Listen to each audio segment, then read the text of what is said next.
मत डिजिटल इंडियाचे digital news, ठाम मत मराठी न्यूज। नूतन माध्यमिक विद्यालयातील पर्यवेक्षक संभाजी पुंडलिक राजपूत यांचा सेवापूर्ती सत्कार सोहळा संपन्न। धुळे शहरातील श्री शिवाजी विद्याप्रसारक संस्थेच्या नूतन माध्यमिक विद्यालय येथील पर्यवेक्षक संभाजी पुंडलिक राजपूत यांचा सेवापूर्ती सत्कार सोहळा दिनांक 24 मे 2025 रोजी पार पडला। संभाजी पुंडलिक राजपूत महाराष्ट्र राज्य खादी ग्रामोद्योग मंडळ सदस्य तथा जिल्हा परिषद माजी शिक्षण सभापती सदस्य, जिल्हा बँक संचालक, जवाहर शिक्षण संस्था अध्यक्ष, अनेक संस्थांवर कार्यरत असणाऱ्या पुंडलिक राजपूत यांचे ते सुपुत्र असून त्यांच्याच पावलावर पाऊल ठेवत नूतन माध्यमिक विद्यालयात पर्यवेक्षक म्हणून 1997 साली ते रुजू झालेत। शिक्षण क्षेत्रासह राजकारणात देखील त्यांनी आपली छबी उमटवली असून अतिशय मनमिळावू स्वभाव असणाऱ्या संभाजी तात्या राजपूत यांचा सेवापूर्ती सत्कार सोहळा पार पडला। या कार्यक्रमाप्रसंगी या ठिकाणी माजी शिक्षण अधिकारी जयप्रकाश पाटील, प्राचार्य प्रवीण सोनवणे, प्राचार्य एस.बी. थोरात, दिलीप सिंग राजपूत, माजी महापौर चंदूबापू सोनार आदी सर्व मान्यवर पदाधिकाऱ्यांच्या उपस्थितीत सदर सेवापूर्ती सत्कार सोहळा पार पडला। तर श्री संभाजी तात्या राजपूत यांना 2 मुलं असून संभाजी पुंडलिक राजपूत हे महाराष्ट्र राज्य नाशिक विभाग राज्य शिक्षण मंडळावर देखील सदस्य होते, तर कृषी उत्पन्न बाजार समिती संचालक आहेत। महाविद्यालयीन जीवनात देखील ते GS होते, तर त्यांची मुलं देखील उच्च शिक्षित असून मुलगा MBBS झाला असून मुलगी जलसंपदा विभाग महाराष्ट्र शासन या ठिकाणी कार्यरत आहे। तर अतिशय उत्कृष्टपणे त्यांनी आपली सेवा या ठिकाणी नूतन माध्यमिक विद्यालयात पर्यवेक्षक म्हणून बजावली। तर आज ते प्रदीर्घ सेवेनंतर सेवानिवृत्त झालेत। त्यांचा सेवापूर्ती सत्कार सोहळा या ठिकाणी पार पडला, तर त्यांना त्यांच्या पुढील भावी वाटचाली शुभेच्छा देण्यात आल्यात। ठाम मत मराठी न्यूज साठी सोपान देसले, धुळे।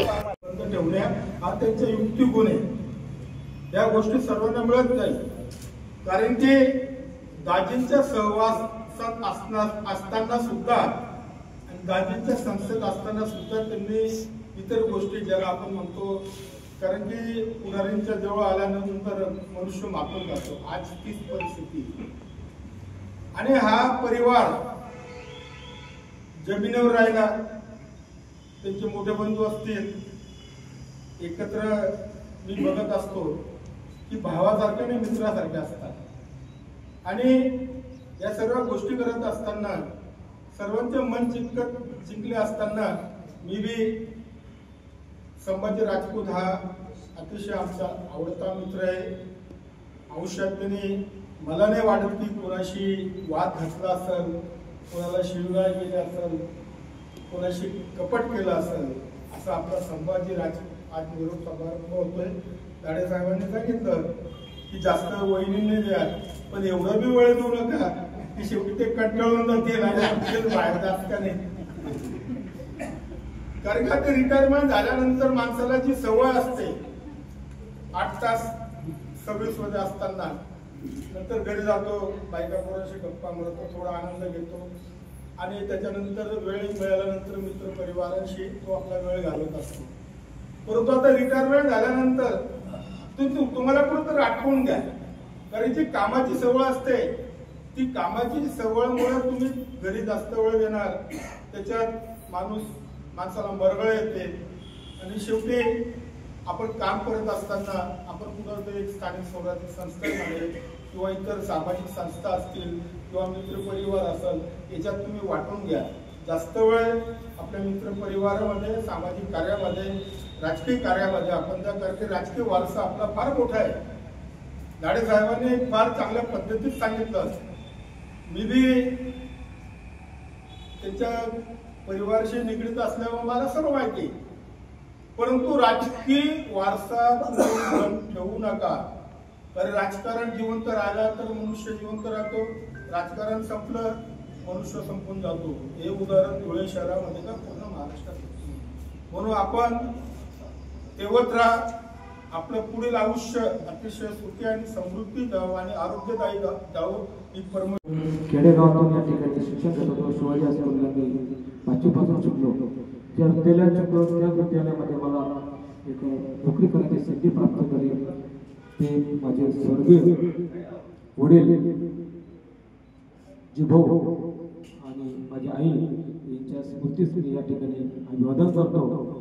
ज्यांच्यामुळे मी घडलो, वाढलो, माझं सर्व काही ओळख झाली, माझीच नाही तर माझ्या याच्या पुढच्या 4 पिढ्यांची देखील ओळख होऊ शकते अशी माझे आई वडील यांना मी नतमस्तक होतो. माझ्या बाबतीत बरंच काही सांगितलं गेलं, राजकीय सामाजिक बऱ्याच क्षेत्रात सांगितलं गेलं. मी खूप मोठ्याने माझ्यापेक्षा 2 भाऊ मोठे आहेत, ते माझ्यापेक्षा सरस आहेत, परंतु कुठेतरी कुणाला पुढे जाण्यासाठी कुठेतरी थांबावं लागतं. अशा प्रवृत्ती असलेले माझे 2 भाऊ यांना देखील मी या ठिकाणी मानाचा मुद्रा करतो, कारण त्यांनी कुठेतरी मला संधी दिली. राजकीयाच्या नसेल, सामाजिकाचा याचा नसेल, कौटुंबिकाच्या नसेल.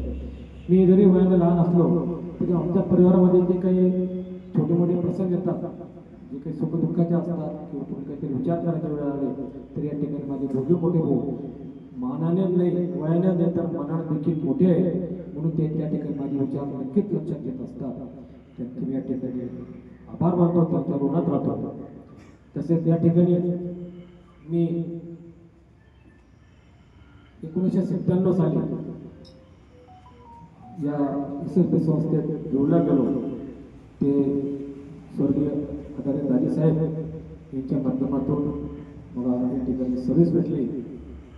दाजीसाहेब हे आमच्याच परिवाराचा, आम्ही त्यांना मानतो. देवरे आणि डोंगरे परिवार आम्ही त्यांना आमचे वडील जावई म्हणून त्या ठिकाणी मानत असत. त्यानंतर त्यांनी देखील आम्हाला एक चांगल्या प्रकारचे सन्मान्य अशी वागणूक दिली, त्यांना देखील या ठिकाणी नतमस्तक होतो.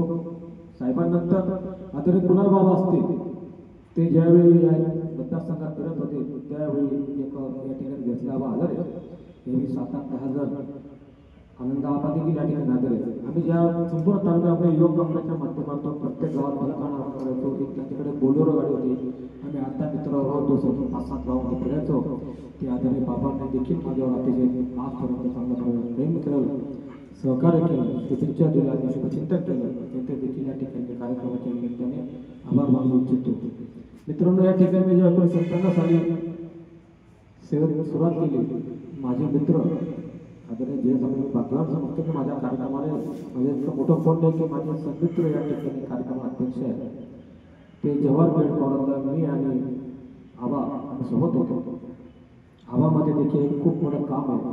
तर आबांनी त्यावेळी जवाहर पेठ कॉलेजमध्ये असताना देखील मला तिथे देखील त्यांनी GS म्हणून अतिशय चांगल्या पद्धतीने सहकार्य केलं. ते देखील त्या ठिकाणी एक CR होते. म्हणजे असं अनेक प्रकारचे ऋण माझ्यावर अनेक लोकांनी केलेले आहेत. मी अतिशय ग्रामीण भागातून आलो देखील या ठिकाणी